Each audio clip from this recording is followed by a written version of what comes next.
Presidencia, compañeros y compañeras diputados, señor secretario. En el asunto de la Casa Blanca hay impunidad que lastima a los mexicanos y que continúa reduciendo los niveles de confianza ciudadana en el gobierno federal. En el informe del gobierno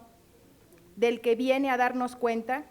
se proporcionan diversos datos que tratan de justificar la actuación de la dependencia a su cargo, de una dependencia que durante la presente administración ha venido funcionando con un marco jurídico limitado y durante los 2 primeros años bajo la dirección de un encargado de despacho que actuaba sin las facultades necesarias para llevar a cabo las importantes tareas de la Secretaría de la Función Pública. Ello nos marca la pauta para afirmar que existe una crisis en la dependencia a su cargo desde el inicio de la actual administración. Desde su designación como titular de la Secretaría de la Función Pública en febrero del presente año, hemos visto que la dependencia a su cargo, antes de combatir la impunidad, se ha dedicado a tratar de justificar legalmente conductas cuya ilegalidad es más que notoria. Las acciones y omisiones de la Secretaría de la Función Pública ante los escándalos de corrupción de la actual administración federal han sido objeto de la crítica constante de la comunidad nacional e internacional,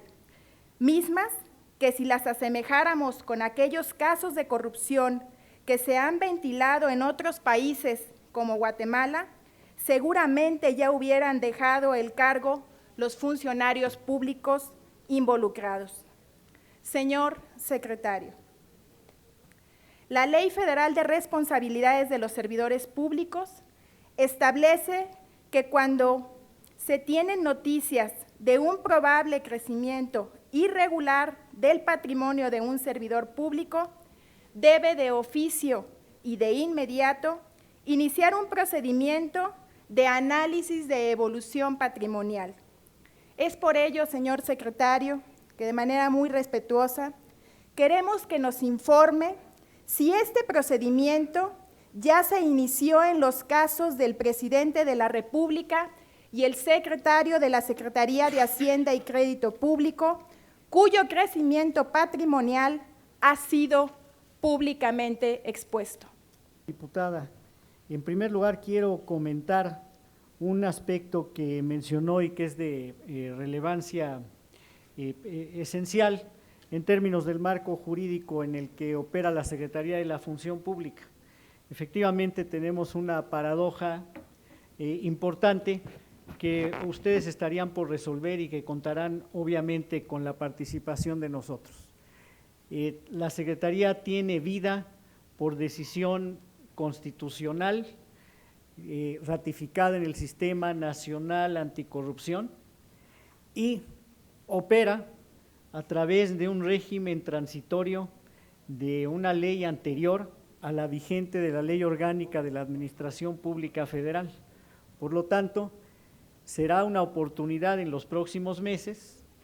revisar el ejercicio cotidiano de las operaciones de la Secretaría de la Función Pública para reconstruirle las atribuciones en la propia Ley Orgánica de la Administración Pública Federal.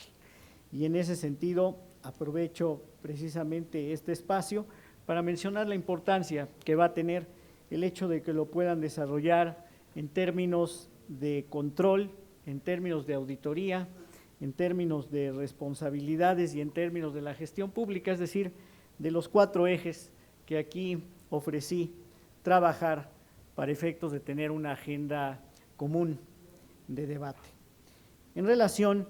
con las investigaciones o con las revisiones de los expedientes por enriquecimiento ilícito, efectivamente existen 2 mecánicas importantes. La primera es a través de denuncias específicas que se pueden hacer ante la Secretaría de la Función Pública en cualquier momento,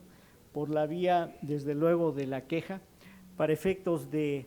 demostrar o señalar incluso elementos con indicios públicos de que hubiere una situación de esta naturaleza. Y segundo, le quiero mencionar que En la parte vinculada con este cuidado que debe tener la Secretaría de la Función Pública para analizar estos expedientes, abre precisamente en esta administración 47 situaciones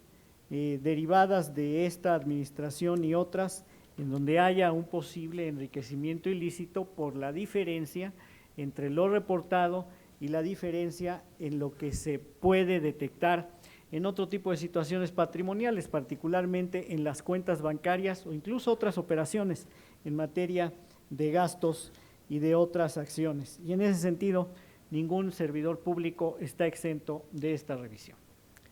Sí, gracias, secretario. Mi pregunta era en sí o no respecto a los dos casos puntuales que se hizo el cuestionamiento. Diputada, Gracias.